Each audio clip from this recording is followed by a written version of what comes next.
This is Joe Hendry, and I am joined by my companion on WhatCulture MMA, Tom Ransom. And today, as you know, we're going to go back and we're going to talk about the event that was UFC 204 in Manchester. The main event saw Michael Bisping defend the middleweight championship of the world against Dan Henderson. And we know a lot of you guys that are watching the channel are crossing over from pro wrestling, and we couldn't have picked a better event for you guys to get involved with, because this was some of the most pro wrestling booking that took place that I've ever seen. So we will get to the main event.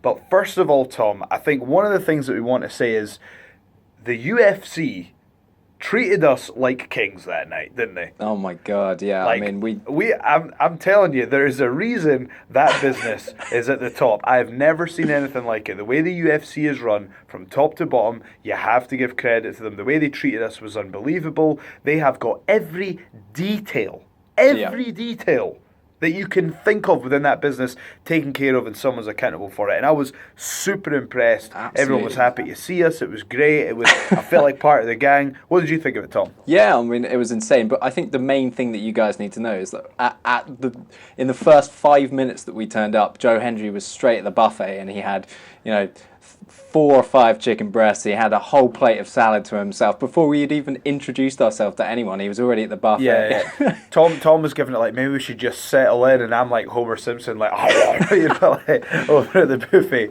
But and it was cool because some of the journalists that we met as well watch pro wrestling, so we had a bit of common ground there.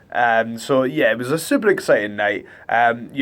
Just basically putting over how great the UFC were to us, and we were super excited to be there. And I tell you something, 1 minute you're in the media room, you can see on the screen it's got the personalities that you've seen on TV. I mean, that was the one thing that I was really surprised about, that turning up, I just thought we were going to be in the media room and we were just going to be hanging out there. But the fact that we were actually given tickets to go up into the stands and actually watch it was insane. It was absolutely insane.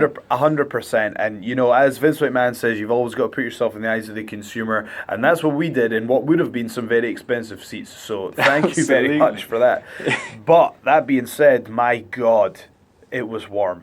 When we got in there, we're all suited and booted. Well, I was suited and booted. Tom kind of probably had to buy a shirt from BHS on the way there. I was living out of a bag for a week doing WCPW. So we got into the arena. It was boiling hot. But I tell you what, one thing that obviously because of the time difference, we thought it was going to be the case. But the UK fans were there for the very first fight, the prelims. Everyone was there. Everyone was looking like it was nuts as well, because we were all queuing up outside. Well, we weren't queuing; we went straight to the front of the line as media. But the guys queuing up, I mean, the British fans, they were suited and booted, looking like Conor McGregor. Every single one was looking smart. I mean, it was like a crazy fancy event. It was nuts, and it sort of reminded me of 1950s, 60s sort of like boxing events, those big boxing events where everyone made such an occasion to go out and watch these fights. And that's what it felt like. It felt like a really, really big event. And I think it's fair to say that the UK fans, we're grateful any time that the UFC comes along. But the card that they delivered that night was unbelievable. To get, our UK guy, Michael Bisping, defending the middleweight championship, which historically has arguably been one of the most... one of the ones that's been most highly competitive. Lost for words there, but one of the most sought after belts within the UFC. Yeah. To have that defended in Manchester by Michael Bisping, we really felt like we were part of history, and I think the rest of the audience did as well. So, absolutely. I mean, the great thing is we're going to try and be open with you guys, because look, if you think about the MMA outlets that were there, they're going to do the whole journalism thing, and they've got it down. No one's touching Ariel Helwani when it comes to, instant reporting and things like that. So we're going to try and do a few things. We're going to try and tick a few boxes. Well, that's the thing. I think one of the main things that everyone has to realise is that we were on the night we were competing with the big boys of MMA journalists, and they had teams of 4 or 5 people there for the same organisation. So we were there and we did the best that we could, but we thought this was the format that people would enjoy the most, I guess. Well, what we've gone for is because, as I said, we know that and this is MMA outlets we love. We love the entire sport and all the coverage of it. It's brilliant. But we think the thing that we can do differently is, number one, we can kind of provide an opening to the sport, because we know there's a lot of crossover fans from Wrestling Channel who want to know more about mixed martial arts and maybe don't know the finer details. So we'll try and open it up to you guys and let you in on the journey as we go along. But also, one thing that Tom specialises in, he doesn't like putting himself over, so I'll do it, but one thing that Tom is great at is he's very good at filming things in a cinematic way. If you've seen some of the documentaries that he's done, even my one when I was going to face Kurt Angle, the way that he did that, we feel that there's not a lot of that going on in mixed martial arts, and Tom actually has a background in that. He's done a few MMA documentaries in the past, so the way that we filmed the press conference was from a very cinematic perspective. What Tom was picking up on was the expressions, and I think through his filming you'll see the snippets that will give you an insight into the true emotions of what it's like to be in a fight in the UFC. You will see that from the way he has filmed it, and we're probably not doing it justice now, but I'm sure Tom will use his wonderful editing skills to show some of this as I'm speaking. But the way that you'll be seeing our visual presentation, it will be for new fans, but it will also try and show the emotion of what's going on, because that's how we feel we can compete and offer something different. So that's the format. So I think what's probably best for us to do is because we're limited for time, what we're going to do is basically we're going to talk about obviously the main event and the fights surrounding it. So what we're going to do is, Tom, if there's anything you want to mention from the undercard, which, by the way, just if you guys want to leave any more comments, please do, and we can come back to it and stuff like that. But the thing is, when you're running back and forth from the arena and the media room, it's high intensity and you're trying to capture everything. So we're going to pick up the main points that we picked up. So Tom, anything that you want to mention from the undercard? Yeah, I mean, immediately both you and me, when we found out that we had these ringside seats, we were like, well, we got to go up there, we got to check it out. And one of the first fights that I was really excited for was Mike Perry's second fight in the UFC, and he was fighting a hometown hero in Danny Roberts. And you know what? And the hometown crowd were going nuts for him. I know, that's the thing. To be honest nuts. with you, I didn't know too much about Danny Roberts. I think it was his UFC debut as well. I didn't know too much about him, but I knew a lot about Mike Perry, obviously, from the coverage that I did from UFC 202. And that was a hell of a fight. That was an absolutely nuts fight. The guys were going back and forth. And the one thing that Mike Perry has been doing is just knocking people out in the first round and knocking them out convincingly as well with these thunderous shots. The thing that Danny Roberts did, he came in, he survived the first round from Mike Perry. He survived that first round, and he hit back, and he hit back hard, and he hurt Mike Perry. But the one thing that I'd take away from this fight was I'm a big Perry fan. I just think he's an absolute nutcase. I've said this before, but he reminds me a lot of Diego Sanchez. He's not. It seems like he's not all quite there. He comes in like an absolute warrior. And he got hit, and he got hit really badly. And the thing you got to feel bad for Danny Roberts as well, is because he got knocked out round 3, 4 minutes 40, 20 seconds to go, and he would have, we're not saying he wasn't going to win the fight, but it would have been something to last the 3 rounds in your UFC debut. So it's a shame to see someone get knocked out like that in front of the hometown fans. But that is the nature of the beast. It is a rough sport, and that is one thing that we saw at those post-fight press conferences, was up close. You see the damage, and it's a real thing. You forget this isn't a game. This is real. Okay, on to the main card now. What we're going to do is we are going to be giving most focus to the main event. I mean, we do want to mention the effort from Stefan Struve, who stepped in at last minute, and it's great to see him back in the UFC. Obviously, there were the concerns with the heart condition, and he says that he's here to prove that you can compete at this level with your heart that's not working at full capacity. So, power to somebody that's doing that. And obviously, he picked up the submission win with the Darce choke in the second round. So, obviously that was a huge achievement for him, especially standing at the last minute. One thing that we wanted to notice, and we did catch the post-fight press conference in full here, was when Jimi Manuwa knocked out OSP. Tom, what were your thoughts on that? I mean, that was nuts. I mean, OSP is, I mean, you saw his last fight with John Jones. I mean, lots of people say that John Jones didn't turn up to that fight, but a lot of people don't give credit to how athletic OSP actually is. I mean, he's a real athlete. I mean, lots of people throw that up in the air and say, we don't want to watch athletes, we want to watch fighters in mixed martial arts. But I think OSP is I think he's just phenomenal. So for Jimi Manuwa, who I don't think he's really got to his full potential in the UFC yet. Now, I was hearing the other day that, now again, this is I was listening to the Joe Rogan podcast, so I don't know, with regards to the exact age, I'm not sure, but I think they were saying he was about 28 when he started mixed martial arts. Jimi Manuwa was? Yeah. Apparently so. I'm just going to fact check that. But don't worry, you can cut it for me. Jimi Manuwa is 36 years old. Right, well, there you go. That's amazing. Yeah, and that is amazing. And let's point another thing. How chilled was he at the post-fight press conference? It was like he was waiting for a takeaway. It was literally like he'd just been to the shops, or he was just catching up with a family member, or a day at the office. That sort of thing. You say that though, but he was so calm in that octagon as well. Yeah, when that just seems to be not fazed by it. He was not fazed by the pressure. You're there and you're fighting in front of your hometown. I mean, thousands of screaming fans. And when he stepped into that octagon, you could tell that he was there for business, and he wasn't going to get distracted by the home crowd. And he came in, he shut him down and beat up OSP with superior boxing. Yeah, I thought that was a hell of a fight. So exciting times ahead for Jimi Manuwa. Let's move on to Mousasi versus Belfort. Now, this was a very exciting co-main event. We'll move on to the press conference in a second, but for the fight itself, I think there's the obvious conclusions to take from that, which is Vitor Belfort may be starting to reconsider where his career was going, because we know, I don't want to disrespect the guy by talking about TRT this and TRT that, because it's just really easy to sit here doing a video podcast and criticize somebody and for that sort of thing, things that we know nothing about.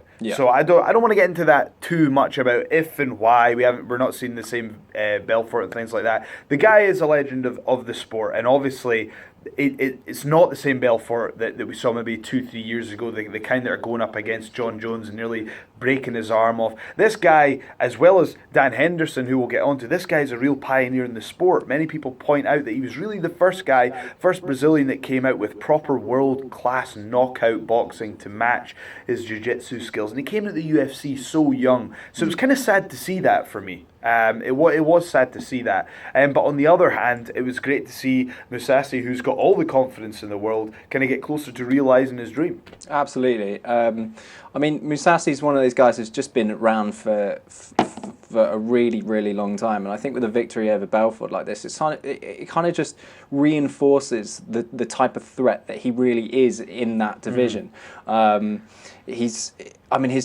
He's just got that wicked jab, and you go watch that fight again, and you go watch all of Mousasi's fights actually, and you just see that it's that jab that just picks apart the opponent. And Belfort just surprisingly just had nothing for him. And I mean, maybe there was that flurry to begin with in the opening couple of minutes, but after that it was all Gegard Mousasi, and he just sort of lit him up with these shots and caught Vitor. And it might be a case with Vitor that he's just taken so much punishment. I mean, in his last fight he fought Jacare, and Jacare's an absolute monster. And again, he just got taken out. And if you keep going and you go look back at Vitor's fights, maybe it's just a simple case like Brad Pickett that he's just taken too many shots, and it's just eaten away at him. And also, let's not miss out the fact of how entertaining Mousasi was at the post-fight press conference as well. I saw an online report that described him as Mousasi, yeah, I saw that. He was funny, he was on fire, and people were eating up, and he's wanting that title shot. He was 100% confident that he would beat Michael Bisping in a title match. There's a guy with confidence. Absolutely. And we were talking about it. Something. Sorry, carry on. No, I was just going to say we were talking about it. I think even before the event that Mousasi has, he's on a good win streak, and his only loss in the last 5 fights is against Uriah Hall, and obviously Uriah Hall is just one of those guys that he either turns up or he doesn't turn up. Yeah. and it just so happened on that night that Uriah Hall caught him with a really nice shot, and that was that. But I think what I would like to see is Mousasi versus Hall 2 as well, and see what would happen there. Yeah, and again, that was another fight that he seems very confident. He called it a fluke. He says anyone that knows anything about mixed martial arts knows that was a fluke and that he's got the skills to beat him. So, guy with great confidence there. Again, great to see him making some strides forward, which, Tom, that takes us to the unbelievable main event, which was Michael Bisping versus Dan Henderson, which had us sweating, it had us worried, it had us in it. It was crazy to watch this fight. We were just turning to each other going, I don't like this, I don't like this.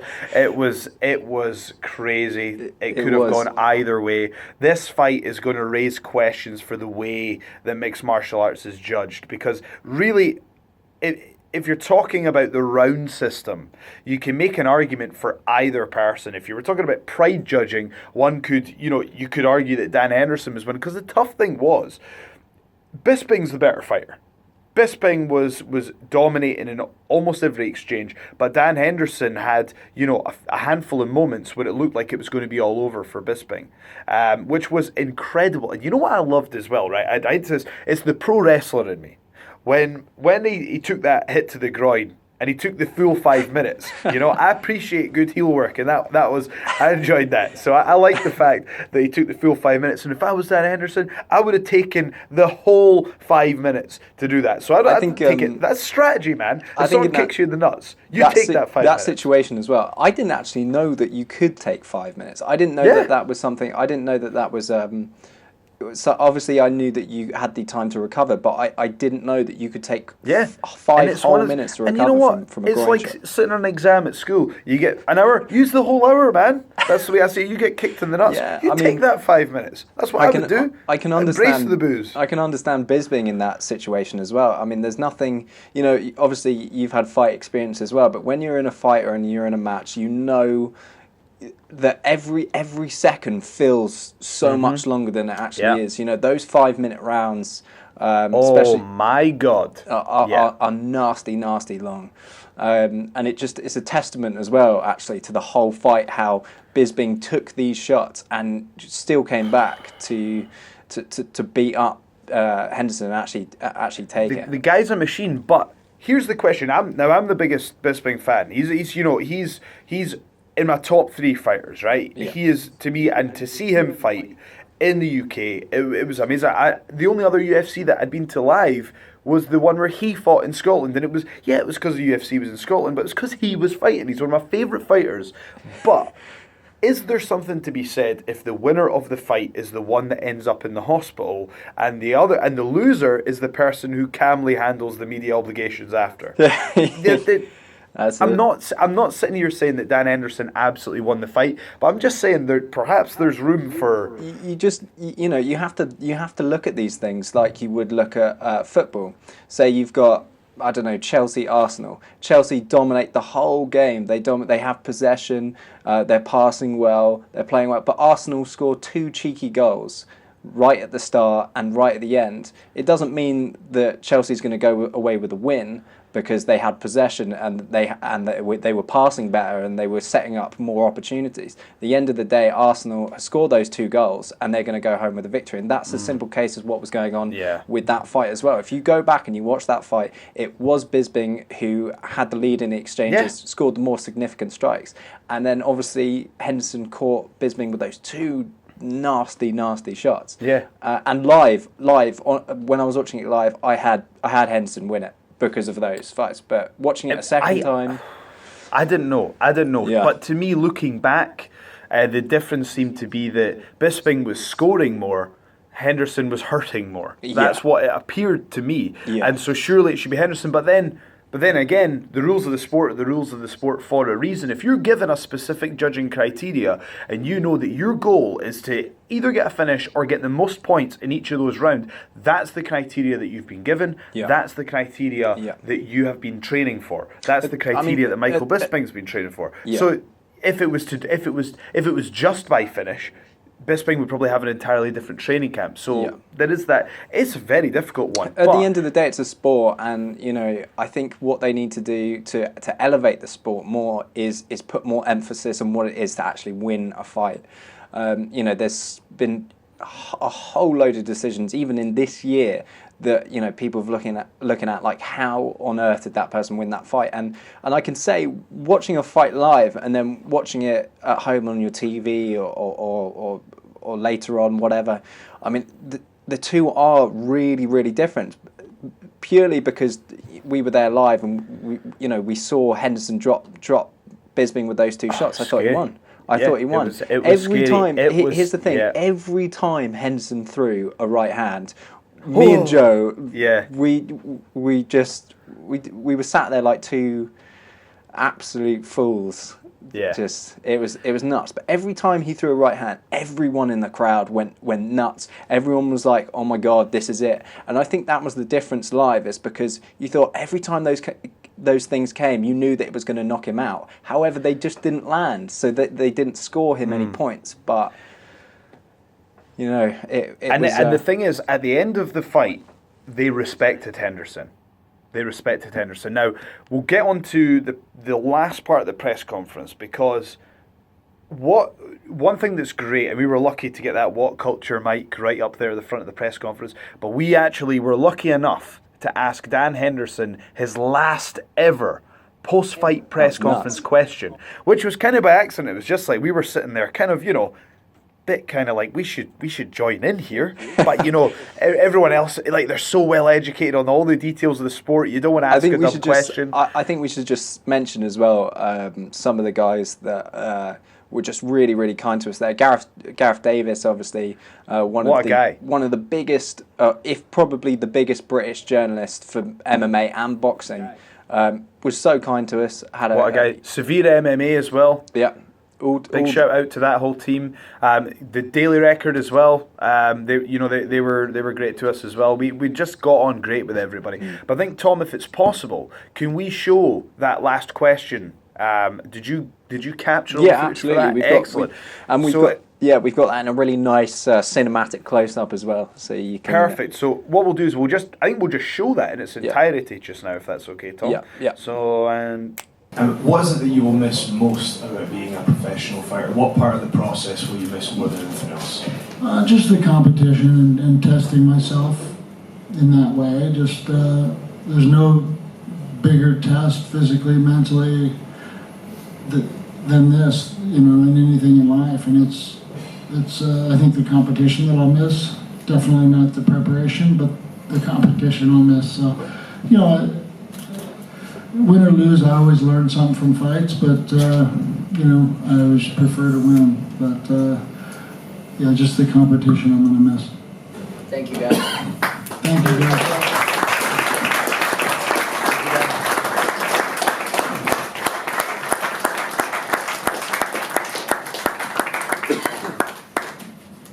So obviously that was a huge honour for us to ask Dan Henderson his last ever question. But Tom, I think we're going to have to come to the end of this now. Absolutely. This was meant to be a quick thing, but as always, the passion and the experience that we had live, we've ran over. But what I want to say is we get a lot of questions from pro wrestling fans. Tell us what MMA is about. Why should we care? Why should we invest? Think about this event. Let's think about that main event and the story that it had going into it. And a lot of people feel that the UFC, is actually, it operates like a professional wrestling business. And as we've said this before, the UFC openly acknowledged that they used the WWE business model. And think about this story for the main event. You had Michael Bisping, who has, if he won that fight, becomes the person with the most victories in the UFC. A Brit going into that situation as the underdog, unlikely middleweight champion in one of the most competitive divisions, who's just taken out the seemingly undefeatable Luke Rockhold. He returns to his homeland to defend the title against Dan Henderson, who's the one person who truly embarrassed Michael Bisping. And this is the way to close the door on that and truly solidify himself. On the flip side, Dan Henderson has said he's going to retire. This is his last fight. And if he wins, he will become the champion and arguably become arguably the most decorated champion in mixed martial arts. UFC, Pride, Strikeforce, am I right with those three? Strikeforce, yeah. Right, yeah, exactly. He becomes the most decorated mixed martial artist ever, perhaps. He's the guy that took down Fedor, you know? That's the kind of stories that we're talking about here. Now, what actually happens is Bisping, he does get the victory in the end, and the fans end up respecting Henderson and seeing him off into the sunset, and that's the end. That was the closing the chapter. Now, all of those elements that we've said, and the fact that it was in the UK in Bisping's backyard, all of those elements stacked up against each other. This sounds like a movie, or it sounds like something out of the WWE. Yeah. And this is what appeals to people. And if you're a professional wrestling fan, I want you to go back and watch this fight on UFC Fight Pass, and I want you to do your research and look up all the little things that went into this fight, and you can feel the emotion from the situation for both fighters, and in the end they respected each other. And if you think about it, if you're a mixed martial arts fan, that was one of the best outcomes, really, because you got the champ was in danger, he came back at the end. It was the perfect fight for people who want that story-esque matchup. Yeah. So if you're a professional wrestling fan, that is why this match should have meant something to you. Just to finish off, again, thank you to the UFC. You guys treated us. The hospitality was unbelievable, absolutely unbelievable. And again, thanks to Gareth and the guys from Severe MMA, we really felt included. You know what it's like joining a new club. It can be a very close community, but you guys let us in. You let us know the tricks of the trade, and we really appreciate it, and we can't wait to see you again. I've been Joe Hendry, he's been Tom Ransom, and this has been WhatCulture MMA. Thank you so much for joining us.